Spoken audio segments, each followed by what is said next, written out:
नमस्कार. मी doctor Ram Asole, joint replacement, arthroscopic and sports medicine surgeon. आपल्याकडे एक 43 वर्षाचा रुग्ण आला होता.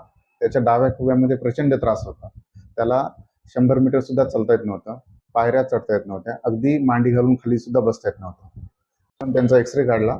आपण बघू शकता, डाव्या साईडचा खुबा पूर्णपणे खराब झालेला आहे. त्याच्यामध्ये वाटी आणि बॉल पूर्णपणे झिजलेले आहे. यानंतर आपण त्यांचं सांधा बदलीचं ऑपरेशन केलं. त्याला आपण सांधा प्रत्यारोपण शस्त्रक्रिया म्हणतो, म्हणजे total heap replacement. Heap replacement झाल्यानंतर तो दुसऱ्या दिवशी वाकरूसोबत चालायला लागला आणि अवघ्या 10 दिवसात काहीही आधार न घेता तो चालतोय. आता आपण त्यांची पुढची प्रतिक्रिया घेऊया. एज किती आहे तुमचं? 43 वर्षी. गाव? आवळी पारडी, तालुका मंडळाला, जिल्हा हिंगोली. नर्सिंग होम मध्ये येण्याची पहिले काय प्रॉब्लेम होती तुम्हाला? हे पाहिजे सुद्धा मांडी घालून बसायचं नव्हतं, संडासला बसायचं नव्हतं. इथं कसं झालं तुमचं? आता ऑपरेशन झालं ना, सरांनी ऑपरेशन केलं. तेव्हापासून त्रास काही रनिंगला तुम्ही किती लांब चालू शकता, काही त्रास नाही, काय काय नाही ना आता? आता काही त्रास नाही.